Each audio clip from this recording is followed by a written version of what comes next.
जगन्नाथपुरी में एक कंजूस सेठ रहता था। कंजूस, भगवान की पूजा पाठ करता नहीं था। तो उस वक्त एक सिद्ध महात्मा रहते थे, उनके पास गया, बोले ऐसी कोई पूजा बताओ कि रुपया ना लगे एकौ, पूजा हो जाए करोड़ों की। तो महात्मा ने बताया कि भाई जो है मानसिक पूजा ऐसी है कि बैठ जाओ, मन ही मन तुम्हें कल्पना करना है कि अब हम भगवान को शक्कर डला हुआ दूध पिला रहे, मन ही मन कल्पना करना है कि अब हम गंगा जल से नहवा रहे, मन ही मन कल्पना करनी कि मखमल के कपड़े पहना रहे, मन ही मन कल्पना करनी कि हम फल फूल इत्र आदि से भगवान को सुसज्जित कर रहे हैं। सेठ ने गुरु आज्ञा मानकर पूजा प्रारंभ कर दी। सत्य घटना बता रहे हैं आपको, कलयुग की, कोई त्रेता द्वापर की नहीं है। धीरे धीरे समय बीता, पूजा उसकी इतनी सिद्ध हो गई कि वो कल्पना करता कि हम भगवान को दूध पिला रहे तो दूध का कटोरा प्रकट हो जाता था। और एक बार घटना क्या घटी कि दूध पिलाने के लिए ठाकुर जी के लिए उसने कल्पना की कि हमने चांदी के कटोरे में भगवान के लिए गाय का दूध रखा, अब हम शक्कर डाल लें। तो कंजूस तो प्रवृत्ति का था ही, शक्कर डालनी थी 1 मुट्ठी, लेकिन सनक में 2 मुट्ठी चली गई। है मन में, प्रत्यक्ष नहीं, मन में सोच रहा। तो अब वो सोच रहा है कि 1 मुट्ठी एक्स्ट्रा हो गई, ये कल काम आएगी। तो अब बल्कि लग नहीं रही है, लेकिन मन ही मन सोच रहा कि हमें इसको निकालना है, गीली भलाई हो जाए। और जैसे ही हाथ डाला, सोई जगन्नाथ प्रभु प्रकट हो गए। बोले कम से कम न कटाई में मानसक में तो डली राम ने। भाई प्रत्यक्ष थोड़ी है, मानसिक है। तो साष्टांग दंडवत प्रणाम किया। बोले कंजूसी में ही सही। जब गुरुदेव को उसने बाकिया बहन जी आपके जैसा बताया अपने गुरुदेव को, तो गुरुदेव ने कहा कंजूसी में ही सही भगवान तो मिल गए।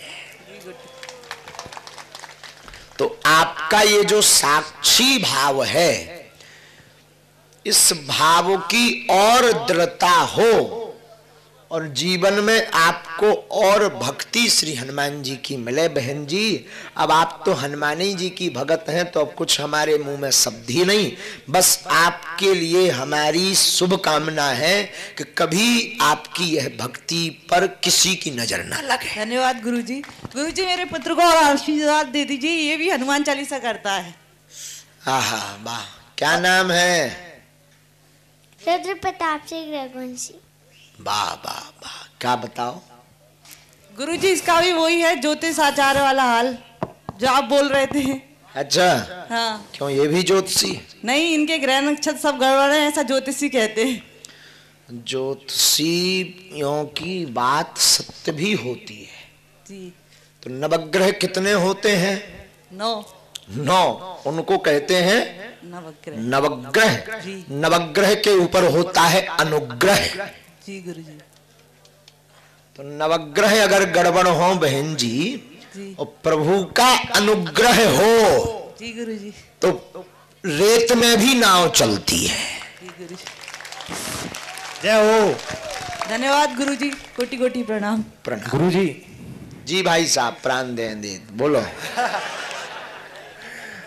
गुरुजी के चरण स्पर्श।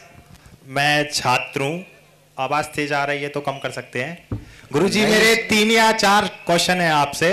पहला कि वैसे तो मैं मूर्ख ही हूँ, तो मूर्ख ही हिसाब से आपसे प्रश्न करूंगा। तो गुरुजी पहला प्रश्न ये है कि ब्रह्मा जी को श्री हरि ने बनाया, श्री हरि को शिव जी ने बनाया, तो शिव जी को किसने बनाया? और जिसने शिव जी को रचा है तो उसको किसने रचा? और इन तीनों मूर्तियों में से सबसे बड़ा कौन है? इसके बाद 2 क्वेश्चन और हैं। तुम्हें ही नजर आ रहे बड़े। विनोद है, दूसरा पूछो। दूसरा है कि गुरुजी, मुझे कभी कभी लगता है कि मुझे बहुत अंदर से तीव्र इच्छा होती है कि मैं समाज की सेवा करूं। एक तो मैं छात्र हूं, तो मैं सोचता हूं कि कोई सरकारी अधिकारी बन के समाज की सेवा करूं। दूसरा, कभी कभी लगता है कि सब छोड़ के मंदिर स्थान पे चला जाऊं, वहां ध्यान मेडिटेशन वगैरह करूं। तो मार्गदर्शक कीजिए आप। पहले प्रश्न पर उत्तर सुनिए,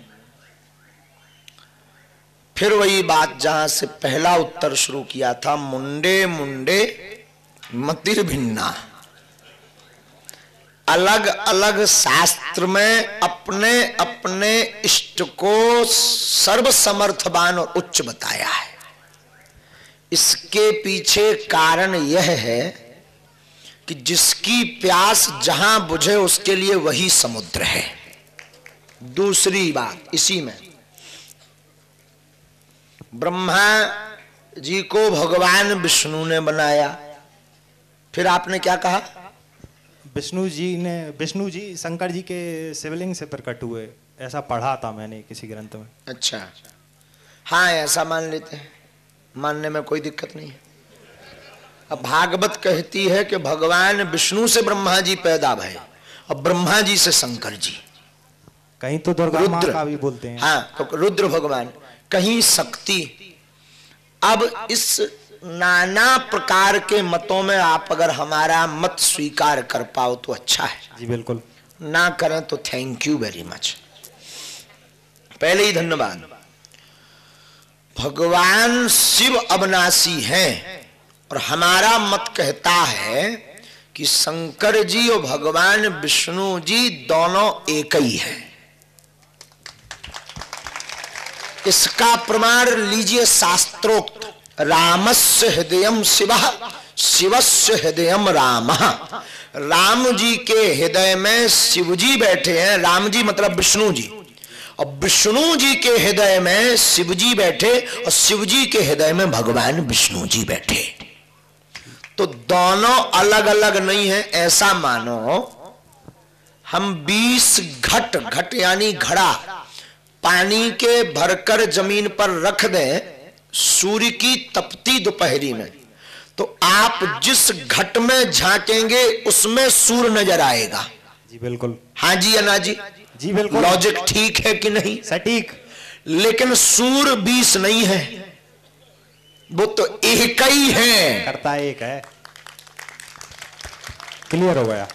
उसी प्रकार आदि अनंत अखंड अभेद अछेद सुवेद वो एक ही है। रूप उनके जो है शक्ति रूप में जगत जननी भवानी त्रिपुर सुंदरी, और कहीं शिव तो कहीं शक्ति, पर वो है एक ही।